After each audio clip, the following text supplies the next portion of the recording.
sommes de retour en direct dans cette édition du 19 décembre et désormais, il est l'heure de retrouver Eric Seban. Bonjour Eric. Bonjour. Merci d'être avec nous ce matin Eric. Vous êtes trader, formateur et coach, également président, leader, dirigeant du réseau Strafi. C'est un réseau, c'est un réseau de traders indépendants.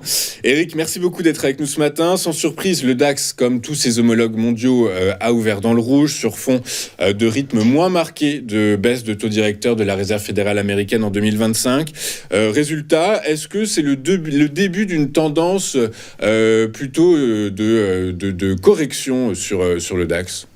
Non. Pour l'instant, il y a vraiment rien. Je vous ai mis un graphique hebdomadaire parce que, compte tenu de la baisse d'hier soir, le graphique daily était pas juste. Et puis, de toute façon, c'était pas très... Il n'y avait pas beaucoup d'indications dans le graphique daily. Donc, c'était mieux de mettre un graphique hebdomadaire et on voit en effet qu'on aurait la mise en place d'une éventuelle figure de fin de hausse potentielle. Donc, tout ça, c'est du très, très, très hypothétique. Pour la mise en place de la figure, il faudrait déjà qu'on baisse encore un petit peu aujourd'hui et demain.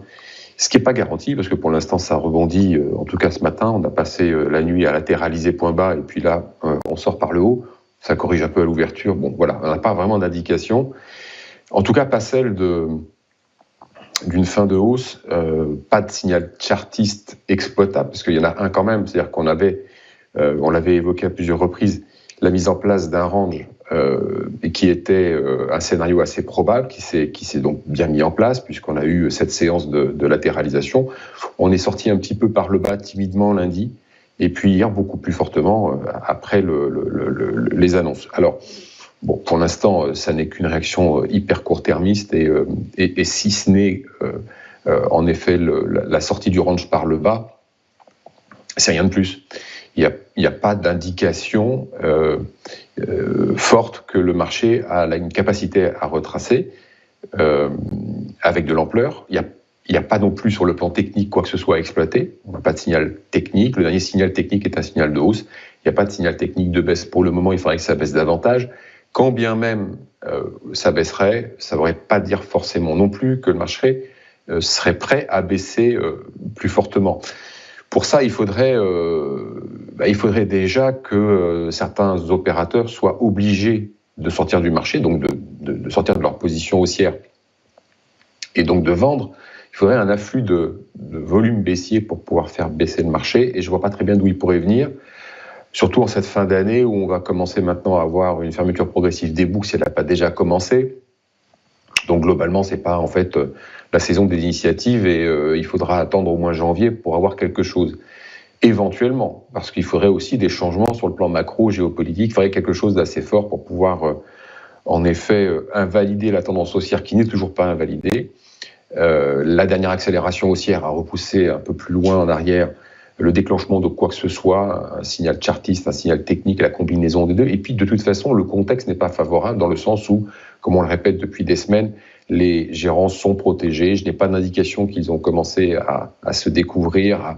Et le contexte n'y s'y prête pas. Donc là, la probabilité de continuer un temps dans la zone en attendant des nouvelles fortes qui permettraient soit au DAX de reculer, soit de reprendre de la hauteur, mais c'est pareil, avec quel carburant pour la hauteur ? J'en vois pas non plus beaucoup, à part un carburant donc de contraintes, comme on le répète aussi depuis des semaines, des contraintes techniques, des rachats de vente à découvert, des obligations d'acheter pour les vendeurs d'options de hausse. On n'a rien de nouveau en fait. Hier, on a eu une annonce, on a une réaction à l'annonce, mais il n'y a rien en tout cas de nouveau pour pouvoir tirer une analyse et un scénario de cette analyse pour plus que quelques heures, quelques jours. C'est tout ce qu'on a. C'est du très, très, très, très court terme. Pour le moment, en tout cas, il n'y a rien de neuf et il n'y a certainement pas, en tout cas, tendance haussière et encore moins le début du retournement à la baisse de la tendance en cours.